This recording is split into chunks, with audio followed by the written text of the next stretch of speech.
Bismillahirrahmanirrahim. Assalamu alaikum. My name is Zulnoorain. My registration number MLT120192051 and my course instructor Dr. Muhammad Niaz from Department of MLT. And the topic of my presentation is Candida. The outlines of my presentation is introduction, disease caused, general characteristics, properties, virulence factor, transmission, pathogenesis, laboratory diagnosis, treatment, and prevention. First, we have to discuss the introduction of Candida. Candida albicans is an opportunistic fungal pathogen that is responsible for candidiasis in human host. Candida albicans grows in several different morphological forms ranging from unicellular budding yeast to true hyphae with parallel side wall. Candida albicans is unicellular oval-shaped diploid fungus. Typically, Candida albicans live as harmless commensals in gastrointestinal and genitourinary tract and are found in over 70% of population. Overgrowth of these organisms, however, will lead to death. Diseases that are caused by Candida. So, Candida albicans causes vaginitis, thrush, esophagitis, diaper rash, chronic mucocutaneous candidiasis. It also causes disseminated infections such as endocarditis, candidemia. As you can see in the pictures that how it causes infections in human being. Now the general characteristics of Candida are they are gram-positive, grows yeast colonies on culture. Candida albicans forms germ tubes, can grow as pseudohyphae, true hyphae in vitro and in vivo, and they are reproduced by the asexual reproduction. The properties of Candida albicans are listed below. That Candida albicans is an old yeast with a single bud. It's a part of the normal flora of mucous membrane of upper respiratory, gastrointestinal and female genital tract. In tissues, it appears most often as yeast and pseudohyphae. Pseudohyphae are elongated yeasts that visually resemble hyphae but are not true hyphae. True hyphae are also formed when Candida albicans invades tissue.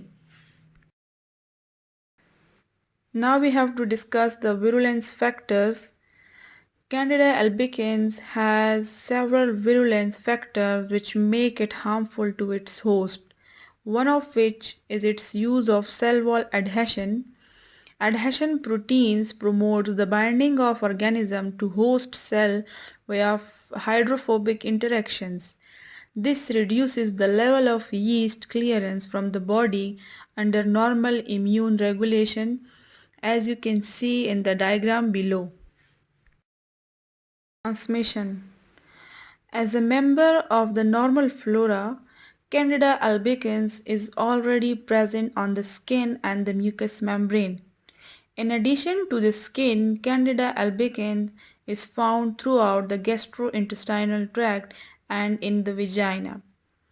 Thrush in the newborn is the result of passage through a birth canal heavily colonized by the organism.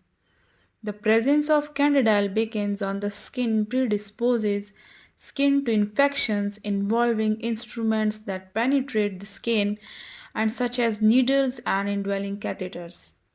It is often found in the urine of patients with indwelling urinary catheters. Pathogenesis. The first line of defense against Candida albicans is intact skin and mucous membrane. The second line is cell-mediated immunity, especially T helper cells producing gamma interferons that activates efficient killing by macrophages. Overgrowth of Candida albicans in the mouth produces white patches called thrush. And in immunocompromised individuals, Candida may disseminate to many organs or cause CMC. CMC is a prolonged infection of the skin, oral and genital mucosa, and nails that occurs in individuals deficient in T cell immunity. And another important point that after organ transplantation, patients receiving immunosuppressive drugs to prevent rejections are predisposed to invasive Candida infections. Overgrowth of Candida albicans in the mouth produces white patches called thrush, as you can see in the picture below. That how it causes infection. Patients with mutation in the gene encoding interleukin-17 and the receptor for interleukin-17 are predisposed to CMC. And vaginitis with itching and discharge is favored by high pH, diabetes or use of antibiotics. Antibiotics suppress the normal flora lactobacillus which keep the pH low. As the result, the pH rises which favor the growth of Candida. Laboratory diagnosis. In exudates and tissues, budding yeast and pseudohyphae appears gram-positive and can be visualized by using calcofluor white staining. In culture, typical yeast colonies are formed that resemble large streptococcal colonies. PCR mass spectrophotometry. Treatment. The drug of choice for most candidal infection is fluconazole. Itraconazole and voriconazole is also effective.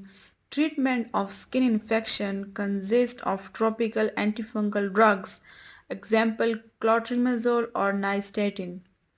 Candida vaginitis is treated either with topical azole drugs such as clotrimazole, miconazole or with the oral fluconazole.